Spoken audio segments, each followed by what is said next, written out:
Couple of things you need to know. The exam paper is generally a few parts. The first part is basically functions. So assuming you need to actually locate what functions you will need to create. First step, what you need to do is create a Java program. So once you create a Java program, second, you need to add a main function.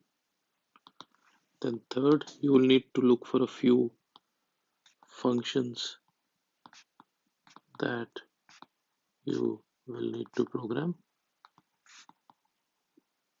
Like few examples of functions that you would need to program is that you've done before is say centigrade to Fahrenheit. So you create a function which basically returns a double because Fahrenheit is a double. So you can say public static double, say centigrade to Fahrenheit, and then that takes input parameter which will take a double, which essentially would be a centigrade, and then it, keep in mind, it returns a, so it will return a double. So you'll have a double, say it's called Fahrenheit, and you return your Fahrenheit here, and then you calculate F is equal to F 5 by 9 F minus. So you will use your formula here to calculate Fahrenheit, which will be pushed here and which will return back to the main function. So a few things though, in your exam, make sure you actually look for the functions that you need to create. So first thing, if you create the functions, you check the functions and make sure they're working, you get half the credit in the exam. The next step that you need to do is you need to format the result. So how would you format the result? Now formatting the result is you have to actually, if you have to format the result, there are several ways of doing formatting of the result. Now in that case, if you look at the sample questions, what you see is your results are arranged in rows like this. So what that means is there is a space here which basically is a tab. So there is a slash t. So if you do essentially, if you say print, so if you do system out dot println, say assuming you wanted to put, say in one of the examples you have x1, y1, x2, y2, distance and slope. So what you can do is you can say, okay, I want to, first thing I want to do print x1. Then what I can do is I can do a plus slash t, which basically will give you, so this will print, so assuming this is basically printing this, so you are trying to print this header. So in order to print this header, this x1 will be this value, x1. Then you can do plus slash t, which is going to be this space. Then you do y1, because currently we are writing the header. So this y1 will be this y1. Then you can do a slash t, which will be this tab. And then you can keep on going for all the other values that you need. Similarly, if you want to output those values, you can say system out println, where x1 is your, where x1 println, your x1 is your variable x1 plus slash t plus y1 is your variable y1 plus slash t and so on essentially. So that means if you want, say value was 1, 1 minus 5, say 1, this one is essentially this x1, this one is essentially this y1 and so on. So they all fall in line and you can keep on going essentially for all the other values. This will come next once you make the function and check the function. So once you check the function, these values that you actually see are essentially what you are actually programming and what your answer to your function is going to be. Like assuming in this case you are actually doing distance calculations, and in your distance calculations what you want to do is so your distance basically is uh, x2 minus x1 square plus y2 minus y1 square under root. So something like this could be written as math.sqrt, which is this sqrt, into, we can do math power essentially. So what you can do is x2 minus x1 bracket, make sure, and 2. Basically that means power of 2 plus math power y2 minus y1 2, which again means square, and then you do bracket. That means you are adding these two, and you are adding. So this is basically this guy. This is essentially this, and the square root is this. So this is how you're going to actually write the expression. Now, assuming you want to do this, so this is distance. Assuming you want to write slope, then slope is y2 minus y1 by x2 minus x1. So how do you write this?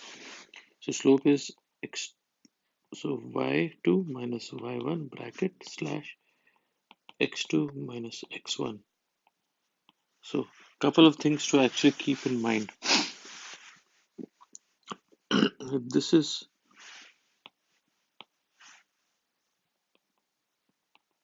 so if this is not a double, then your answer slope will not be a double. So if you get your answer like 3.0, 4.0, and you're expecting 4.3, 4.7, then what you need to do is make this as a double. So how do you achieve that? A few easy ways. One of the easiest way to do it is essentially, what you can say is, you can say y2 minus y1 is basically delta y. So you can say double dy is equal to this. You can say double dx is equal to x2 minus x1, and then what you can say is slope, which is double, is equal to dy by dx. That means this will be double because you defined it as double. This will be double. So your answer, this will be double in the end. This is one of the ways of actually doing solving. So when you end up writing this function, how would the slope function be written? So you can say public static double, because your answer is going to be double. Slope will take in x1, so it'll take in basically, so it'll take in int x1, int y1, int x2, int y2. Keep in mind these are commas, not semicolons. And then you open the function like this. Now this is a double. That means you need, so you can say double slope is equal to 0 to start with, and then towards the end you can say return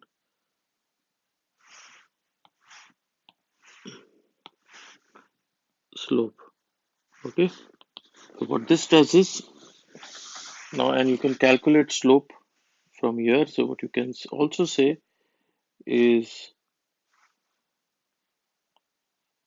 double dx is equal to x2 minus x1, and then you can also say double dy is equal to y2 minus y1, and then you can say slope is equal to y2 by y1, y2 by y. So let me rewrite this function cleanly. So how we would do this cleanly would be, so you have this function, you call it public static double slope, and you're taking in int x1, int x2, int y1, int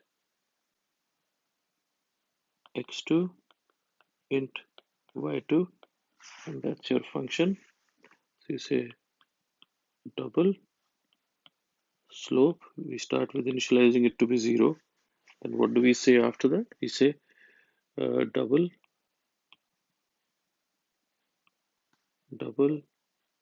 delta x, which is change in x, is x2 minus x1. And then we say double dy is equal to y2 minus y1. And then slope is equal to dy by dx. And then you can do return slope. Similarly, you can write the distance function like this. So distance is basically, so the math formula for distance is y2 minus y1 square plus x2 minus x1 square the root. So how do we solve something like this? So we will say public static double. This is your return type that you need, distance. And then you put in int x1, int y1, int x2, int y2, and then you say, okay, my double distance is equal to 0. Start with that 0.0. And then how do we calculate distance? Is equal to math qrt, which is the square root that you see here, the square root. And then what you can do is math square root. So I'm just going to change color. So that's the bracket, which is this square root. And then I say, okay, I can say math power x2 minus x1 bracket 2 plus math power y2 minus y1 2 essentially. So this, and then I can say return distance. Essentially, that returns your distance. So that's the second function that you can actually create. Now, assuming, how do I call these functions? So, few things you need to know how to call these functions. So you can actually use scanner. You can use scanner to take input values, and then how do you calculate? You say double. This is in the main. So this is in the main function. So it's double distance is equal to distance x2. So x1 y1 x2 y2, and then take these values from the command line, and then it'll say, so you say scanner sc equal to new scanner, and then what you can say is x1 int x1 is equal to sc next int. Similarly, you can say x2 is equal to sc next int, and these values will be plugged in here. That means these variables will actually go in here, and then you can check the answer by doing system out println your distance, and this will give you your answer that you want to check. So if you check this and this is correct, that means your function actually works. You can check few values that you have in that table. So you have the values in that table, you can keep on checking a few of them to make sure your calculation is correct. So that's how you check. So assuming you wanted to check slope, so you could do slope is equal to, or SL, so your function essentially is slope, so you may have to change this thing. So you can say SL is equal to slope, and you can take in x1, y1, x2, y2, and this SL will have slope. So you can do system dot out dot print ln, you can say slope plus SL should give you your value of slope. So this is how you're going to check the slope.